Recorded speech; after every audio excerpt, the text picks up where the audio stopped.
B पर वो क्या करता है, वो कहता है कि जी मैं बताऊंगा कि पहले के challenges of tourism sector in Pakistan क्या हैं। उसके बाद वो कहता है कि जी मैं बताऊंगा कि कॉजेज क्या हैं कि ये चैलेंजेस क्यों आ रहे हैं।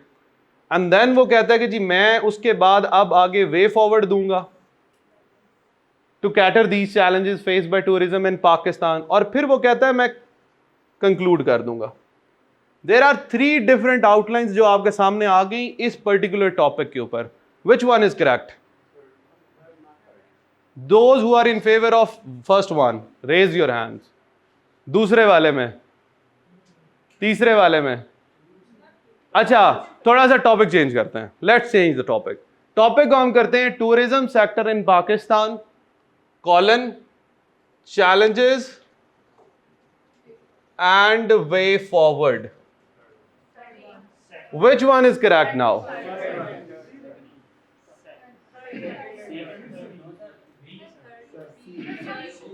अब बी वाला ठीक होगा। पहले में तीनों ठीक थे, दूसरे सिनेरियो में अब जब इंडिकेशंस आ गई तो दूसरा फर्क क्या है, जब आपके पास ये चीज नहीं थी, आपके पास सिर्फ ब्लू वाला था, आपके पास टॉपिक था टूरिज्म सेक्टर इन पाकिस्तान, तो इससे क्या मतलब हुआ कि अब एग्जामिनर ने आपको कंप्लीट लिवरेज दिया है कि भाई जो मर्जी लिखो but it should be relevant to the tourism sector in Pakistan.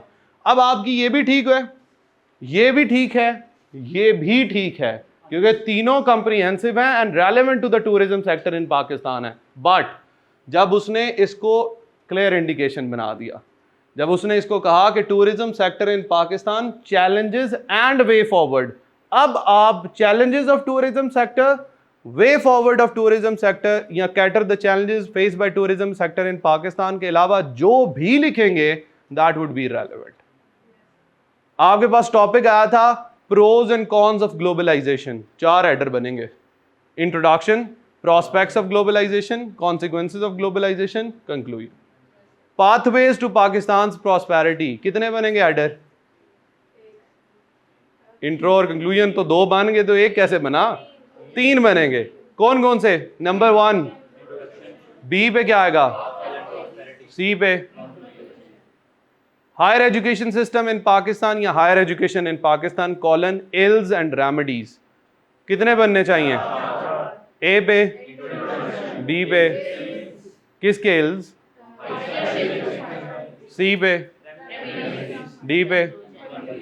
अब समझ आई what is the difference between open ended topics और क्लियर इंडिकेशन बेस्ड टॉपिक्स।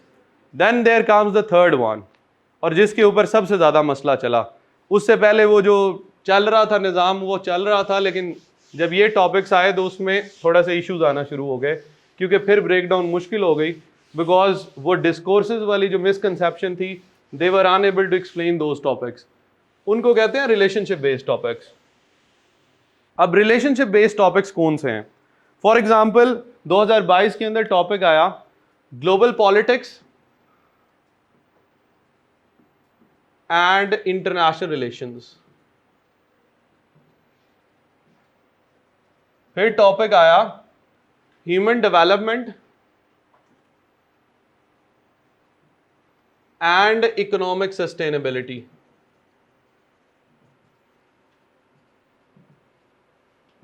फिर टॉपिक आया जी Urdu literature and progressive movements. एक टॉपिक आया जी फिर global politics, sorry global trade and trade policies of China.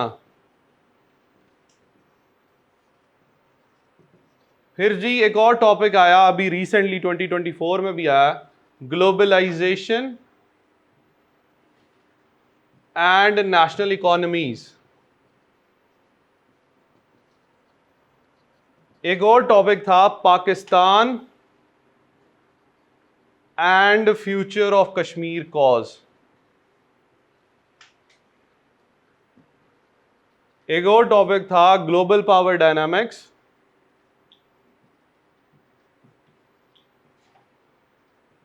And Pakistan foreign policy. ये सारे पास पेपर्स के क्वेश्चंस हैं आप में से एक भी ऐसा टॉपिक नहीं है जो सीएसएस के पास पेपर से नहीं है।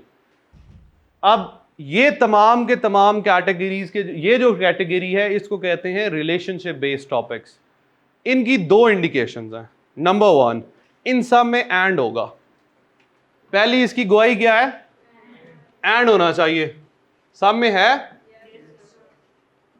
लेकिन आपने एक ज़हन में सवाल आपके जरूर आया होगा कि सर आपने अभी क्लियर इंडिकेशन पढ़ाया, उसमें भी तो एंड था। Like promoting tourism in Pakistan, hurdles and way forward, या फिर tourism sector in Pakistan, challenges and way forward. तो फिर इस एंड में और उस एंड में आपने डिफरेंशिएट कैसे करना है? Always remember, clear indication based topics में एंड से पहले और बाद में एक अलग से इंडिपेंडेंट कॉन्सेप्ट नहीं होता। यहां पर you have independent concepts, which means कि उन दोनों साइडों के कॉन्सेप्ट्स के ऊपर एक सेपरेट ऐसे लिखा जा सकता है। जैसे ग्लोबल पॉलिटिक्स इंडिपेंडेंट कॉन्सेप्ट है ना? क्या चैलेंजेस एक इंडिपेंडेंट कॉन्सेप्ट है? International relations is an independent concept. All these concepts are independent concepts. So scenario क्या होगा? एक तो इनके दरमियान एंड होगा और दो इंडिपेंडेंट कॉन्सेप्ट्स को एंड के थ्रू उन्होंने आपस में जोड़ा हुआ होगा। ऐसे टॉपिक्स को कहते हैं रिलेशनशिप बेस्ड टॉपिक्स। ऐसे टॉपिक्स को ब्रेक कैसे करना है? इसमें तीन सिनेरियोज होते हैं बच्चों। हम इसको इक्वेशन के तौर पर लेते हैं, जैसे मैथ्स की इक्वेशन बनती है ना, वैसे ले लेते हैं। फॉर एग्जाम्पल हम कहते हैं कि जी ये हमारा कॉन्सेप्ट ए है और ये हमारा कॉन्सेप्ट, तो इसकी कुछ इक्वेशन ऐसी होगी कि concept A and concept B, यही बनती है अगर आप जनरली इक्वेशन निकालें तो।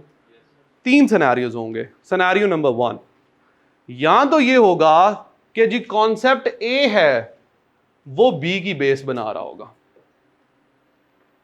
क्या हो रहा होगा? कॉन्सेप्ट ए बी की बेस बना रहा होगा। मैं इसकी एग्जांपल देके आपको समझाता हूं। दूसरा सिनेरियो क्या होगा कि कॉन्सेप्ट बी जो है वो किसकी बेस बना रहा होगा? ए की। और तीसरा, दोनों एक दूसरे की बेस बना रहे होंगे। तो अगर हम इनको मजीद सिंपल करें तो ऐसे टॉपिक्स में या एक रिलेशन बन रहा होगा या दो रिलेशंस बन रहे होंगे। एग्जांपल देता हूं। फॉर एग्जांपल यहां पर आ जाते हैं। हम कहते हैं जी कि Urdu literature and progressive movements. मुझे ये बताएं, उर्दू लिटरेचर का प्रोग्रेसिव मूवमेंट्स को बढ़ाने में, इग्नीट करने में कोई किरदार है? फॉर एग्जांपल इकबाल की पोइट्री, हबीब जालिब की पोइट्री। सो एक रिलेशन बिल्ड हो गया हमारा। अब हमने डिटरमिन करना है कि क्या दूसरा रिलेशन बनता है या नहीं बनता। सो मुझे बताएं, क्या प्रोग्रेसिव मूवमेंट्स की वजह से उर्दू लिटरेचर पे कोई इंपैक्ट हुआ है? उसके कंटेंट के ऊपर या उसकी थीम्स की डाइवर्सिफिकेशन के ऊपर हुआ है ना? दो रिलेशंस। अभी आ जाओ नीचे, अगली बात करते हैं। मैं समझाता हूं दोबारा। दूसरा रिलेशन नहीं समझ आया? मैं बताता हूं ना। आपके उर्दू लिटरेचर ने प्रोग्रेसिव मूवमेंट्स में अहम किरदार अदा किया है। रिलेशन बन गया ना। डिपेंडेंसी शो करनी है कि इन दोनों की आपस में कोई इंटर डिपेंडेंसी है या नहीं। बन गई उर्दू लिटरेचर के साथ।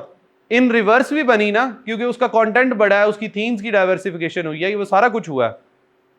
समझ आई? एक और एग्जांपल देता हूं। देखो, global trade and trade policies of China. मुझे ये बताओ कि ग्लोबल ट्रेड के अंदर डायनामिक्स का बदलाव अगर आए तो दुनिया के अंदर हर कंट्री की ट्रेड पॉलिसीज इंपैक्ट होती हैं कि नहीं होती? सो एक रिलेशन बना। लेकिन दूसरा सवाल, क्या ट्रेड पॉलिसीज ऑफ चाइना, उनमें ये पोटेंशियल है कि वो ग्लोबल ट्रेड को इंपैक्ट कर सके? कितने दो रिलेशन बन गए। अगर मैं इस टॉपिक को बदल देता हूं, हम इसको इस तरह कर देते हैं। इस टॉपिक को हम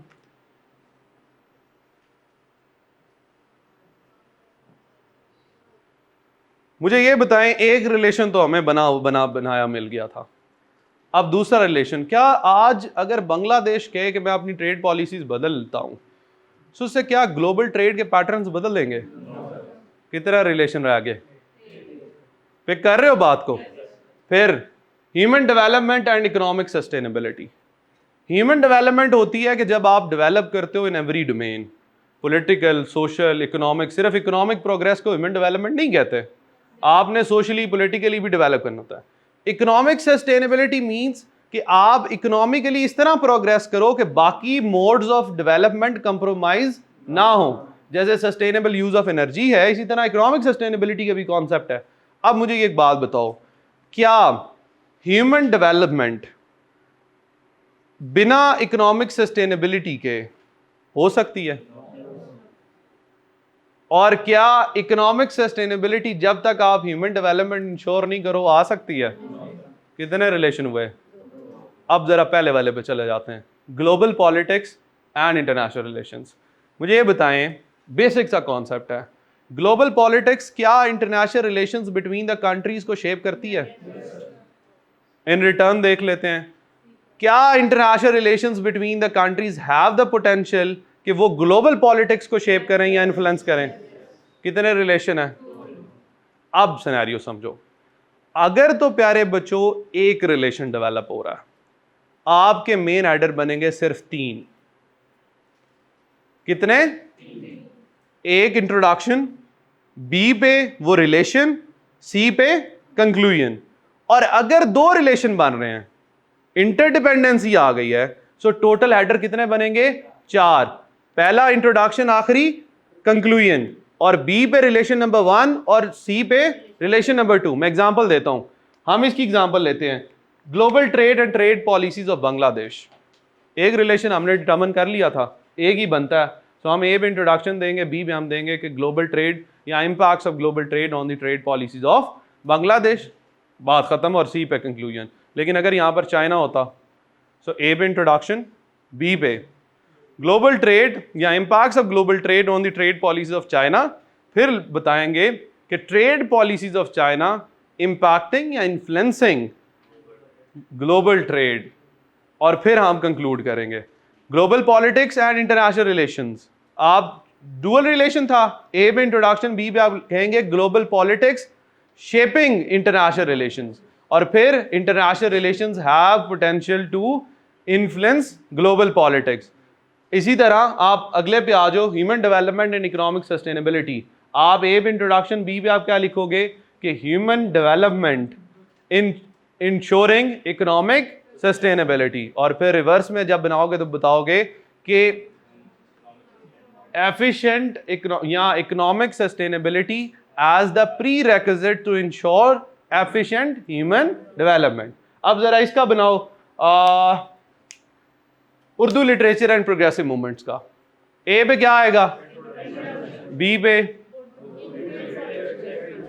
आप ये भी कह सकते हो कि influence of Urdu literature on progressive movements. आप ये भी कह सकते हो कि Urdu literature providing as igniting force behind number of progressive movements. और उसके बाद अगला सी पे क्या आना चाहिए? Very good. और डी पे? बस तैयारी होगी जी।